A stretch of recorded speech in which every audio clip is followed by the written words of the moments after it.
Casting director told black actress, "You're not the look we want." Her film won Best Picture that same night. "You're not the look we want."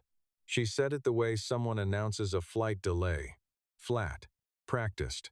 The kind of certainty that does not need a second opinion, because it has never been questioned once. She did not look up from her clipboard. She let the words sit there in the quiet of that waiting room, in front of three witnesses who went very still at exactly the same moment. And she moved her pen down to the next item on her list, as if she were crossing off something minor, something already handled. The woman standing at the front of the room did not move. Her hands were folded together in front of her, right thumb pressing over the left. Her chin was level. There was a small tremor starting in her left hand that she redirected into the leather portfolio case she was holding, pressing her palm flat against its surface until the tremor passed through the material and disappeared. She took one breath in through her nose slowly, the way her mother had taught her in a kitchen in Baltimore that smelled like fried chicken and pine sol and clean laundry drying over the radiator, and she did not say a word. But here is what the woman with the clipboard did not know. Here is the thing she could not have imagined sitting in that room on the morning of March the 4th, with her dismissals and her deniable vocabulary and her 40 years of unquestioned authority. The woman she had just turned away from that waiting room was the lead actress of the film that would win Best Picture in 4.5 hours. Her name was already on the Oscar ballot. Her face was already on the poster that was hanging in the lobby of the Dolby Theater right now, 3.5 miles away. And in 4 hours and 27 minutes, the most important room in the film industry was going to stand on its feet for her. Nah. No. Hold on. She really looked this woman in the eye and said she was not the look they wanted, on Oscar night, 4 hours before. She had absolutely no idea who she was talking to. Let's get into every single detail of how this went, because this story does not let go. Her name was Camille Adaze Okafor, and she was born in a row house on Linden Avenue in Baltimore, Maryland. On a Wednesday in November, during a year when the furnace in the building had been broken for 3 weeks and the landlord had stopped returning calls. Her mother, Josephine, had labored through that November night, with a kerosene heater positioned in the corner of the bedroom, and a neighbor named Mrs. Allen sitting beside her because the hospital was far and the bus ran infrequent, and Josephine was a woman who had always solved practical problems practically. Camille arrived into a room that was cold enough to see breath and warm enough in the corner where the heater was, and Mrs. Aline wrapped her in a flannel blanket that she had brought from her own apartment and placed her in Josephine's arms, and Josephine looked at her daughter's face for the first time and said, in Igbo, the words her own mother had said when Josephine was born, which translated roughly as, "Here she is. Here is the one we have been waiting for." The row house on Linden Avenue had a front stoop where the second and third steps were soft in the middle, a condition that the landlord had also stopped returning calls about, so that residents of the building had developed a habit of stepping on the outer edges of those 2 steps, near the iron rail, out of a practiced automatic caution. The apartment was on the 2nd floor. The bedroom Camille slept in had a window that faced the side wall of the building next door, which was close enough that on rainy nights, the sound of water running between the 2 buildings was like a third presence in the room. The radiator clicked all night in a rhythm that Camille, as a child, found comforting in the way that a child finds any reliable sound comforting, because reliability is its own form of warmth. Josephine Okafor had come to Baltimore from Lagos at 22 with a single suitcase. A nursing certificate from the University of Nigeria, issued the previous spring, and a photograph of her own mother standing in front of a mango tree in a blue dress with her hands folded in front of her, which she had tucked into the inner pocket of the suitcase between 2 folded blouses where it would not be bent or damaged in transit. By the time Camille was born, Josephine had been in America 11 years.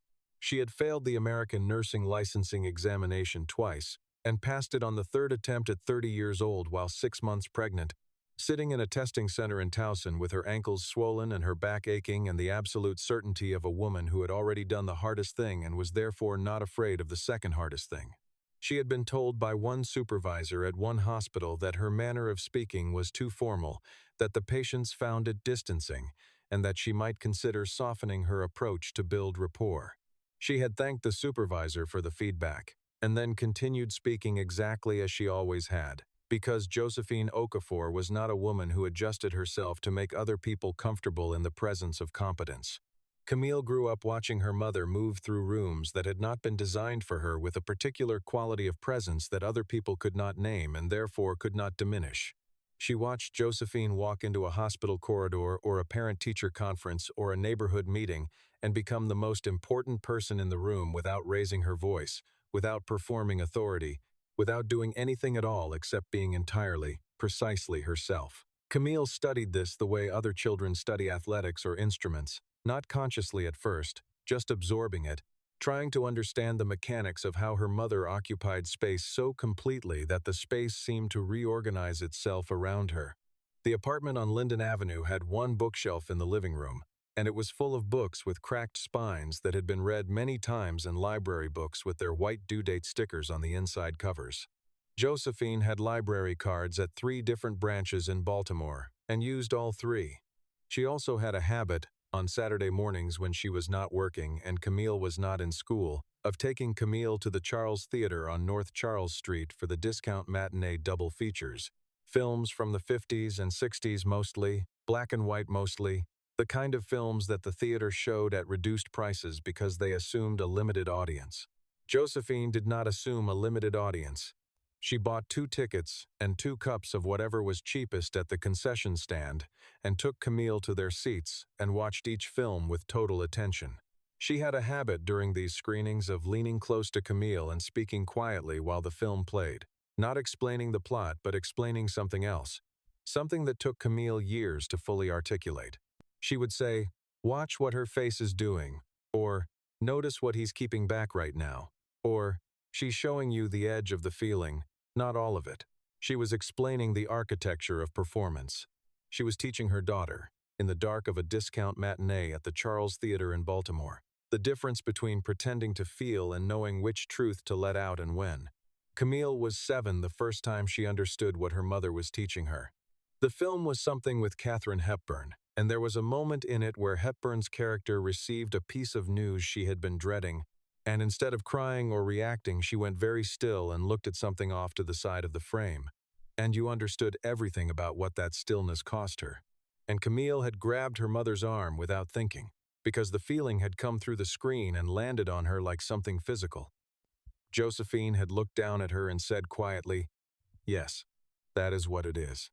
By the time she was 16, Camille had performed in every school production at Frederick Douglass High School that would cast her, including the roles she had auditioned for twice because the first director had told Josephine, in a phone call, that Camille was a very strong performer, but the part called for a specific type and they needed to go another direction. She had won a Regional Young Artist Award at 17 with a monologue she had written herself, assembled from a letter her grandmother had sent from Lagos the year before she died. The letter described what the mango tree in the photograph looked like after a dry season, when the leaves had thinned and the bark had gone gray, and what it looked like 2 weeks after the first real rain, when the whole tree seemed to remember itself. She performed the monologue in a recreation center in West Baltimore in front of a panel of 3 judges and 60-odd audience members, and one of the judges had written in the comments section of the score sheet, "Do not let this one get away." She did not get away. She applied to the Maryland Institute College of Art on a partial scholarship, worked the remaining tuition balance through 4 jobs, a morning shift at a coffee shop, 2 evenings a week at a dry cleaner 2 blocks from campus, weekend shifts at a catering company that worked the Inner Harbor hotels, and a campus work-study position in the library that gave her access to the building after hours and the ability to sit in the stacks past midnight reading anything she wanted. She graduated with honors with a concentration in film and performance. She applied to 37 agents in New York and Los Angeles after graduation. 32 did not respond. 4 responded with rejections. 1. An assistant at a mid-sized theatrical agency named Marcus Webb, who had a reputation for representing people he believed in before other people believed in them, called her on a Thursday evening and said he had watched the tape she had submitted 3 times and that he thought she was doing something he had not seen many people do, which was act with her whole body and not just her face, and he wanted to meet. Her first professional credit was a 2-line appearance in a network procedural that filmed in New York. Her second was a supporting role in an independent film that Derek Preval, a Haitian-American filmmaker working on his first feature, shot in Crown Heights over 12 days on a budget that required everyone involved to park their cars around the corner from the location so the production looked smaller than it was. The film went to Sundance. It screened 3 times. 4 people in those 3 audiences went on to play significant roles in what happened next. By 29, Camille had a career that industry people described as respectable, which meant she was working, which meant she was surviving. She had never been anyone's first call. She had been a lot of people's best discovery. There is a difference, and she knew the difference, and she had made her peace with occupying that particular category for the time being, because she understood that the time being was not permanent. Her mother had taught her that.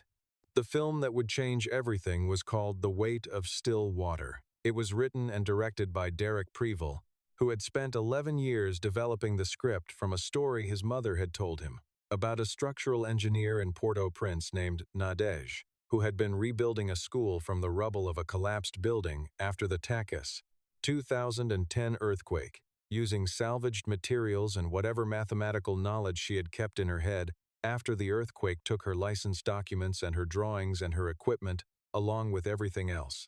Derek had made 3 short films in the years he worked on the script, each one a smaller version of the same inquiry. What does it cost a person to rebuild something that another force destroyed? And what does it mean to keep the knowledge in your body when the paper record of it is gone? He had seen Camille in that Crown Heights film. He had watched her for 22 minutes in a modest supporting role that required her to do mostly listening, and he had understood in those 22 minutes that she was doing something in the listening that most actors could not do in the speaking. He wrote her name on the notepad he kept by his laptop in red ink and underlined it twice. When he finally assembled the financing for The Weight of Still Water 3 years later from a combination of a Sundance Institute grant, a French co-production deal, and a private investor his producer had found through a network that connected independent filmmakers to diaspora capital, Camille's name was still on that same notepad, still underlined, and she was the first call he made. She read the script in one sitting at her kitchen table in Crown Heights with a cup of tea she forgot about entirely. When she turned the last page, she sat with both palms flat on the table for a long moment and looked at the window, and then she called her mother. She did not describe the script. She just said, "Mama, I found it."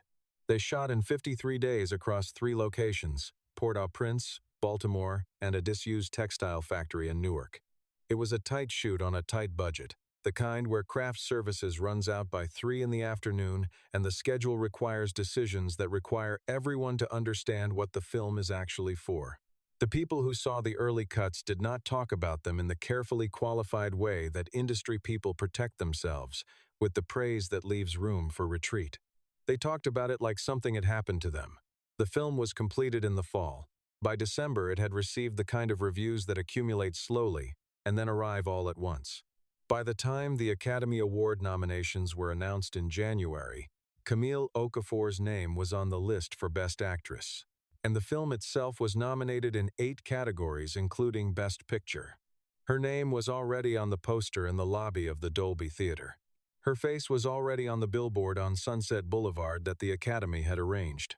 And on the morning of March the 4th, she had one meeting on her calendar before the car arrived to take her to hair and makeup for the evening, and that meeting was at the Caldwell Haynes Agency on Wilshire Boulevard. And it went the way that meetings at certain agencies go when the woman walking through the door is not the woman the person behind the clipboard expects to see. The Caldwell Haynes Agency had been founded in 1967 by a man named Gerald Caldwell, who had represented 4 Best Actor winners during his career, and whose portrait hung in the lobby between 2 ferns in a gilded frame that gave the impression of an institution that expected deference from the present because it had already been proven right by the past. The current managing partner was Diane Haynes Pryor, Gerald's daughter-in-law, a woman in her late 50s who had spent her career building client relationships across a very specific segment of the industry and who had, over those decades, developed the particular precision of language that people in positions of institutional authority develop when they need their decisions to be felt as facts rather than choices. The morning of March the 4th was an open call for a luxury fragrance campaign. A French house entering the American market had given the brief to the Caldwell-Haynes casting consultancy, a face that carries old money without the explanation. 12 actresses had been invited across morning slots beginning at 9. The waiting room at the Caldwell-Haynes offices was glass-walled, furnished in cream upholstery, with industry trades fanned across a low table in an arrangement that had been the same since at least 2015. It was the kind of waiting room designed to make certain people feel they had arrived and other people feel they had wandered into someone else's building.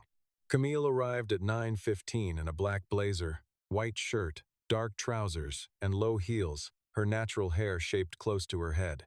She was carrying her portfolio case and a thermos of coffee she had made in her hotel room. She checked in with a receptionist named Priya, a young South Asian woman in her mid-20s with a corner desk and a habit of keeping her phone face down beside her keyboard, and took her seat in the waiting room. There were 4 other women already there when she arrived. They looked at her briefly when she came in and then looked away, which is the waiting room behavior of people who are competing with each other and have decided that the most strategic posture is careful inattention. Camille took the open seat at the far end of the row, set her portfolio case on her knees, and placed her thermos on the floor beside her feet. At 9:35, a junior associate from the consultancy came through the inner door with a clipboard of her own. She was young, late 20s, with the particular bright efficiency of someone still building her reputation at an agency like this one. She worked down the road distributing individual information sheets about the campaign, brief one-pagers with the brand's aesthetic direction, and the creative brief summary. She gave one to each of the 4 women on the left side of the room. She got to the end of the row, looked at her clipboard, and turned back toward the inner door, without giving one to Camille. Camille said, "Excuse me, I don't have one." The young woman turned back. She looked at her clipboard, and then at Camille, and then at the clipboard again.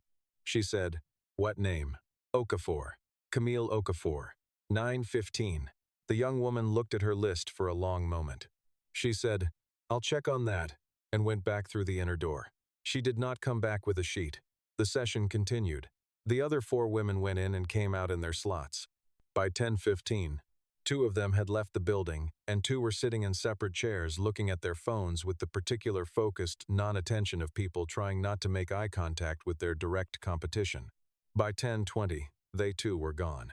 By 10:25, Camille was the only person left in the waiting room. She had read the same page of one of the industry trades twice without retaining a word.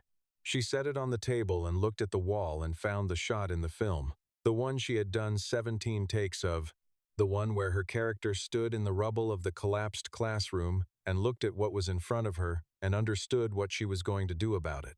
And she stayed there, inside that shot, inside the silence before the first stone gets lifted. At 10:33, a different woman appeared at the inner door, not the young associate. Count. This one was older, administrative, carrying a large binder, and she did not come fully into the waiting room, but stood at the threshold and looked at Camille with the particular expression of a person managing a situation they were not the one who created. "Miss Okafor?" "Yes, Miss Haynes Pryor is just finishing up in a call. It shouldn't be more than a few minutes." "Of course," Camille said. The woman nodded and went back. The inner door closed. 4 more minutes passed. The cream upholstery of the waiting room chairs held the smell of the previous occupants' perfumes layered over something institutional, the particular composite of a room that has been professionally maintained for a very long time. At 10:39, the inner door opened again, and this time it was Diane Haynes Pryor herself, clipboard in hand, and she came fully into the room and looked at Camille with the settled expression of someone who has already made a decision and is performing the formality of delivering it in person. She looked at Camille for exactly 2 seconds with the expression of someone adjusting an expectation they have already made their peace with. "You're not the look we want," she said. "The brief has been updated. We should have communicated that to your representative. My apologies for the wasted trip." She was already turning back toward the door. "I have an appointment," Camille said. 9:15, with the casting consultancy. "The profile shifted this week," Diane said. She did not turn around. "It happens with these European clients. Their sensibility is specific and it moved in a different direction.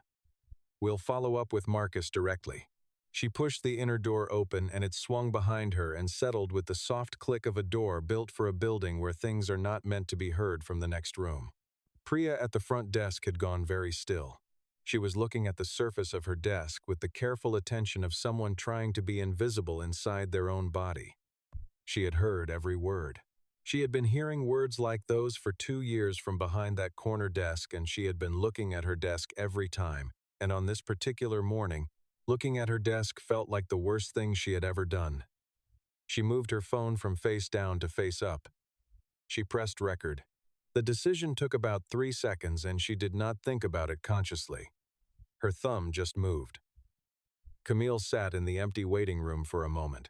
She looked at the industry trades on the table with their careful fanned arrangement. She picked up her portfolio case and her thermos and her bag and stood, and she walked through the lobby past Priya's desk without stopping, and she went through the glass front door. And the Los Angeles morning hit her face, and she stood on the sidewalk on Wilshire Boulevard and breathed in slowly through her nose, all the way down, the way her mother had taught her. And then she breathed out, and she started walking to the corner to call a car. She did not call Marcus. She did not want to carry that conversation into the rest of the day. She sent him a message that said the meeting ran short and she would see him at the theater. Then she went back to the hotel, and she called her mother, and Josephine came through the adjoining room door and sat beside her on the bed without being asked. And they sat together without speaking for a while in the way that only works between people who have been sitting together in silence for a very long time. Josephine was 64 years old and had the hands of a woman who had worked with them for 40 years. The knuckles were broad and the skin at the wrists was creased in lines that told the story of 40 years of patients lifted and beds made and instruments carried with precision through night shift corridors while Baltimore slept. She was wearing the dress she had bought at Nordstrom Rack 6 weeks earlier, when Camille had insisted, a deep navy with a subtle geometric pattern along the hem, which Josephine had told her was more money than she had spent on herself since the late 90s, not counting medical costs.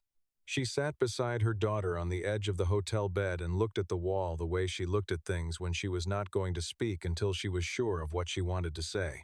"Something happened this morning," Josephine said. "It was not a question. Yes, and you're going to carry it into that room tonight."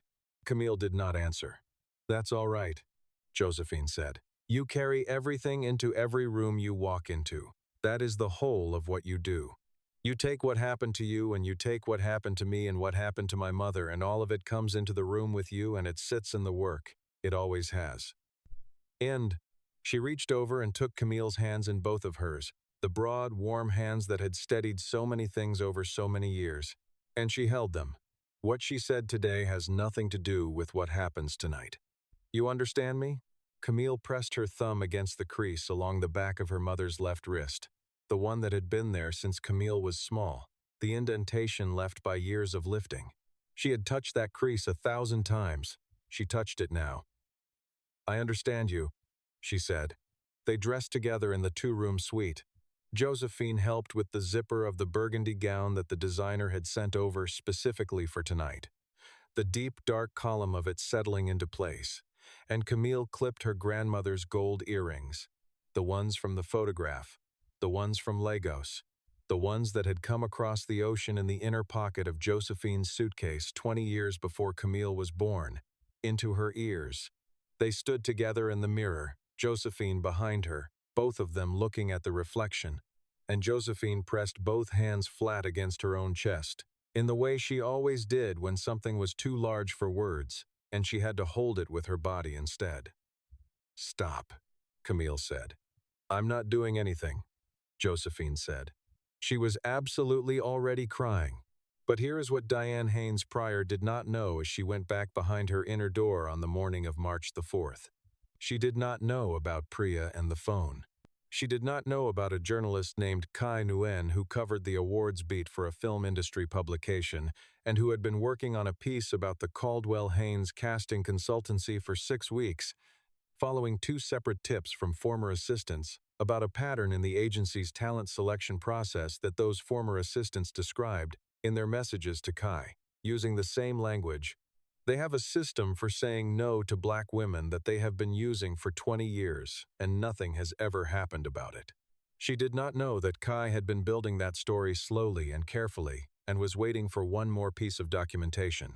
She did not know that Priya had been waiting for a moment exactly like the one that had just happened, and that the moment the outer door closed behind Camille Okafor that morning, Priya had found Kai Nguyen's name on the internet in about 45 seconds. She did not know any of this. She went back to her day. She went back to her day. She had no idea that the clock was already running. Let's get to the theater.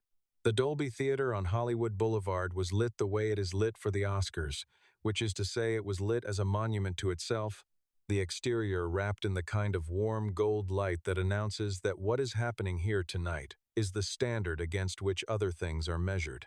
The red carpet had been running since 5 in the afternoon, and by 7 it had the organized electricity of an event that everyone present understands as historical in real time, not because history is guaranteed, but because the feeling in a room like that is its own evidence. Camille Okafor came up the carpet in the burgundy gown, deep and dark and columnar, with her grandmother's gold earrings catching the light at her jaw. The photographers called her name and she turned toward them, and she was entirely still in the way she was always entirely still, not posed, just present, the quality her mother had been teaching her since the Charles Theater on Saturday mornings, the quality that Derek Preval had seen in 22 minutes of a Crown Heights film and had kept in red ink on a notepad for 3 years. The cameras went off like a field of sudden light. Marcus was beside her. He leaned close and said something that made her smile in a way that reached her eyes. She touched the grandmother's earrings briefly with her fingertips, an automatic gesture, and then they walked the rest of the carpet. Inside, in the orchestra section, in the seat beside Marcus, 3 rows behind Derek and his producer, Camille sat with her hands folded in her lap. The ceremony ran its length, the way it always does, with the jokes and the montages and the lesser categories that serve as the architecture the major ones stand on. She applauded when other names were called. She was still. She watched the stage with the attention she brought to everything, which was the attention of someone who understood that any moment can contain the 17th take. At 11:47, the presenter walked to the microphone for Best Actress. She was a 2-time winner herself, a woman the industry loved, and she took the envelope with the deliberateness the moment requires and opened it and looked at the card inside. And something shifted in her face before she looked up, a small, private thing that only lasted half a second. A look that said, "Oh yes," and then she looked out at the room. "Camille Okafor," she said. The weight of still water. The room stood. The sound was enormous and immediate, the kind of standing ovation that happens when the result is not a surprise, and the room is relieved to be able to feel what it already felt. Camille sat for exactly 2 seconds before she stood, and in those 2 seconds her left thumb was pressing into the fold of her hands in her lap, and there was something in her face that was not triumph. It was something older and heavier and more specific than triumph. It was the face of a woman who has been carrying a stone for a long time and has finally been given permission to set it down. She walked to the stage. The sound followed her up the steps. She took the award from the presenter's hands and held it, and looked out at the room from the place on the stage where the light was. She thanked Derek first. She said that he had watched 22 minutes of a film that 800 people had seen and had written her name down and kept it for 3 years, and that this was the act of faith she intended to spend the rest of her career trying to be worthy of. She thanked Marcus, who was putting his face in his hand in the orchestra section in the way of a man trying to compose himself in a room with cameras. She thanked the cast and the crew and named each department head by name. She thanked the people of Port-au-Prince and the woman who had written the short story and named her carefully. Then, she paused. She was looking at a specific seat in the orchestra section, 3 rows behind Marcus, where Josephine Okafor was sitting with both hands pressed flat against her sternum and tears running down her face without any effort to stop them. Not reaching for her clutch or her handkerchief, it just letting the tears run the way they run when a person has been waiting for a moment for a very long time and the moment has arrived, and the body knows it, before the mind has finished understanding it. "My mother came to this country with 1 suitcase and a photograph," Camille said. She took a licensing examination 3 times because the first 2 times this system told her to try again. And the third time, she passed it. And she was pregnant. And she has never asked this country for a single thing beyond the right to do her work and be recognized for it. I want her to know that tonight, in this room, with this in my hand, we are in the photograph now, Mama. We are standing in front of that tree. We are the thing that came back after the dry season. The room was standing again, fully, all of it, the way a room stands when something has been said that is true enough to lift everyone present off their feet without planning to. Across town, in a house in Los Feliz, Diane Haynes Pryor was watching the ceremony on her living room television with a glass of wine she had poured at 8 and mostly forgotten. When the camera cut away from the stage to the orchestra section and held on Josephine Okafor with her hands pressed to her chest, Diane's attention sharpened in the way it does when you see a face and feel the beginning of something you cannot yet name. And at 12:22 in the morning, when The Weight of Still Water won Best Picture, and Derek Preval stood at the microphone with Camille beside him and the entire company behind them, and the camera moved through the audience catching reactions and paused on a seat in the third row that was empty because the person who had been in it had left before the final award. Diane stood from her couch and walked to the kitchen and stood at the counter and looked at the grain of the marble for a long time. She knew who had been in that seat.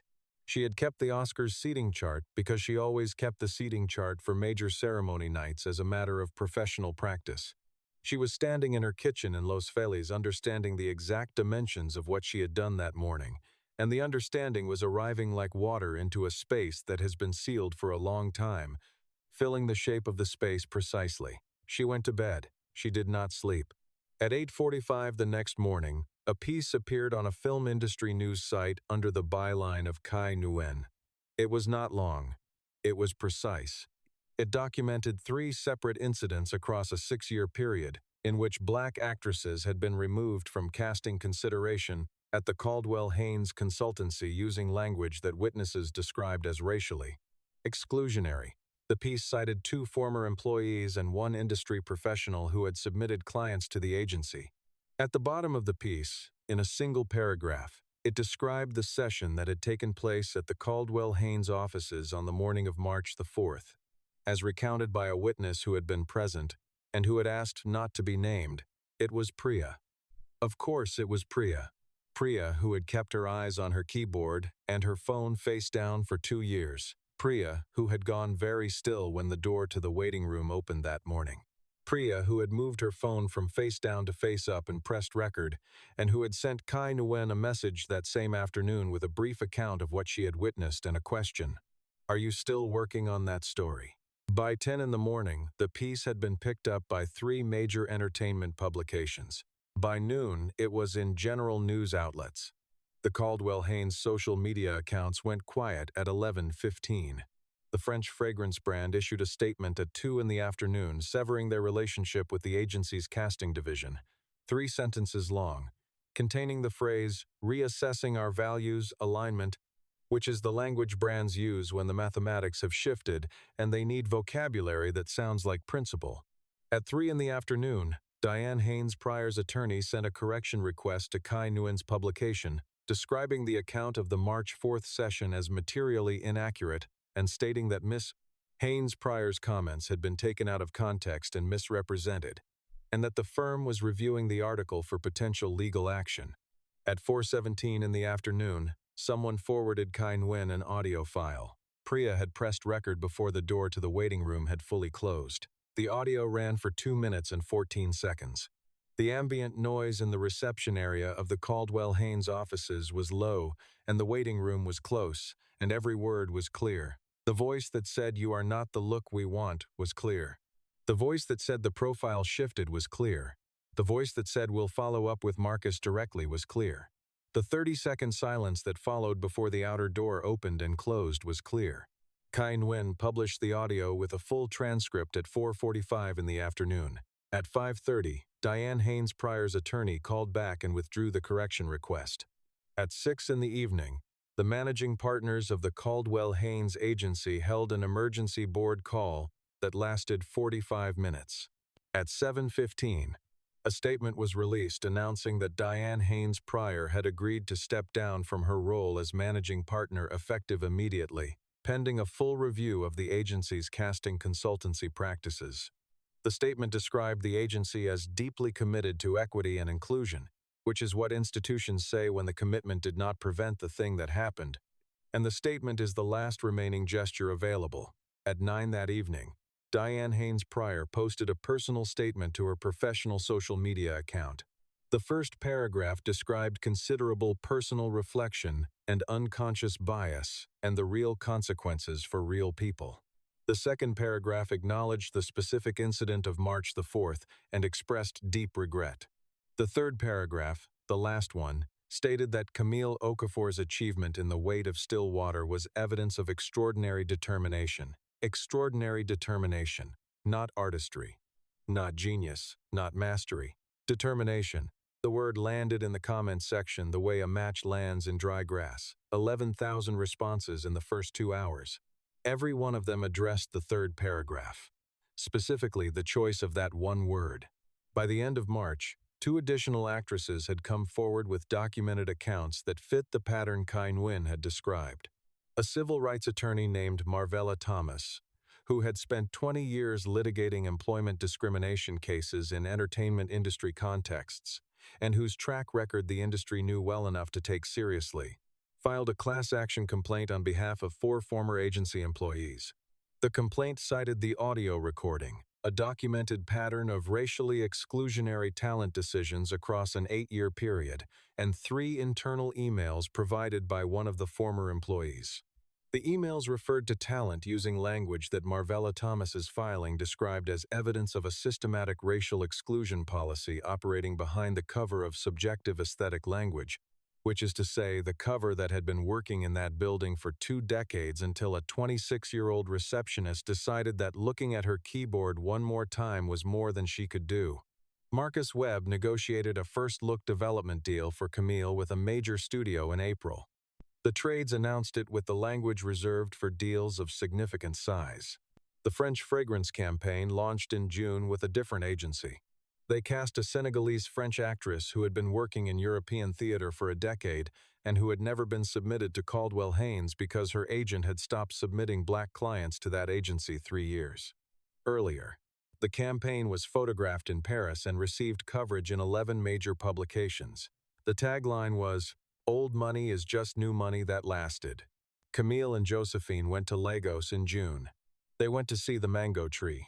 It was still there, on the same plot behind the house where Josephine's mother had stood in a blue dress for the photograph that had lived in the inner pocket of a suitcase across the Atlantic, through 11 years, through 2 failed licensing exams and 1 past 1 in 4 decades of overnight shifts at Johns Hopkins, and a row house on Linden Avenue with soft steps and a clicking radiator. The tree was large now. The dry season years had thinned it down to its structure, as those years do, but it had come back, as living things do when they have roots deep enough.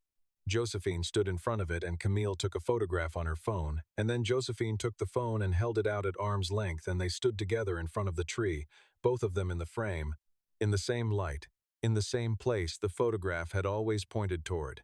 In July, Camille announced the Josephine Okafor Award for Excellence in the Performing Arts, a fellowship program administered through the Maryland Institute College of Art for young women from Baltimore demonstrating financial need and artistic commitment. The fellowship was endowed with the settlement funds from the Caldwell Haynes class action, which Marvella Thomas had negotiated over 4 months into a figure that was then redistributed entirely rather than retained personally, because Camille had told Marvella during their first meeting that she did not want the money. She wanted something that would still exist when she was gone. The first 3 fellows were announced in September. 1 was from West Baltimore. 1 was from the Cherry Hill neighborhood. 1 was from a row house 3 blocks from Linden Avenue. In October, at the award ceremony at the Maryland Institute, Camille stood at a podium in front of those 3 young women and their families and a room full of faculty and alumni, and she spoke without notes. She spoke about what doors look like from the outside when someone has decided you are not meant to come through them, and about the specific texture of being told you are not the look they want, which is a sentence that contains both a dismissal and a claim, the claim being that someone else gets to decide what you look like to the world. She said that she had been told that sentence in various forms in various rooms throughout her career, and that every time she had heard it, she had pressed her thumb against her hand and breathed in through her nose and continued, and that the continuing was not the point.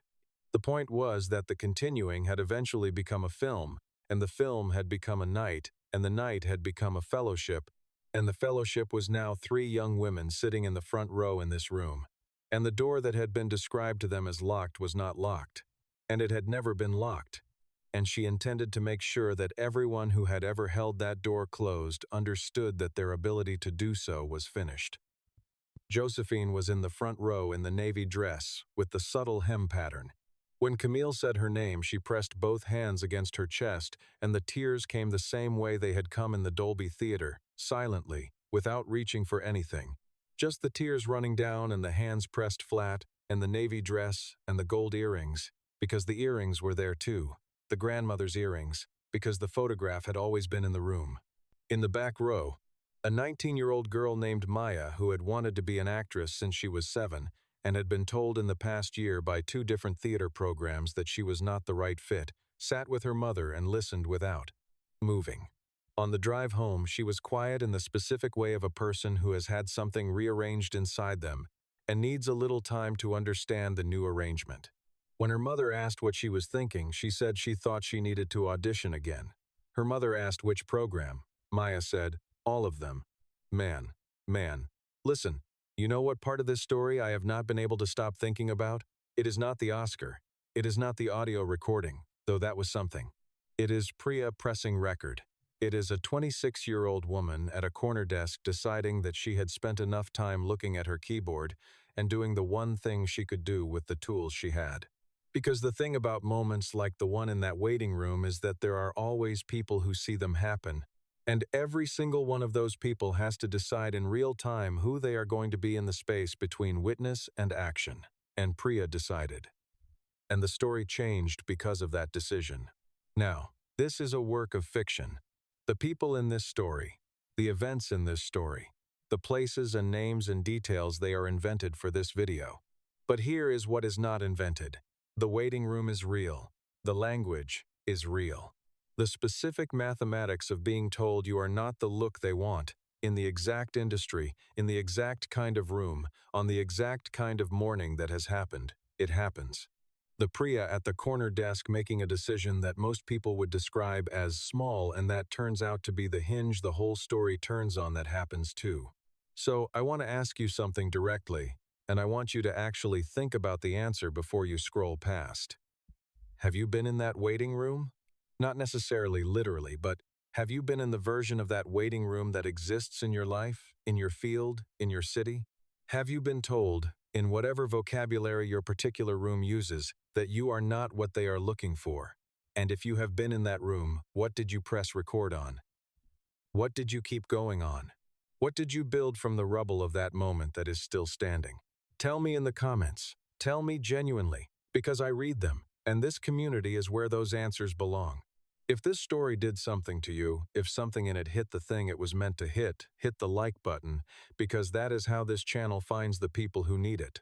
Share this video with someone who has been in a waiting room that was not designed for them. Subscribe if you are not already here, because we tell these stories every week, and every single one of them is built for the person who has been looked at and assessed, and told some version of you are not the look we want. The door is not locked. It was never locked. And there are now 3 young women in Baltimore who know where the door is and exactly how to walk through it.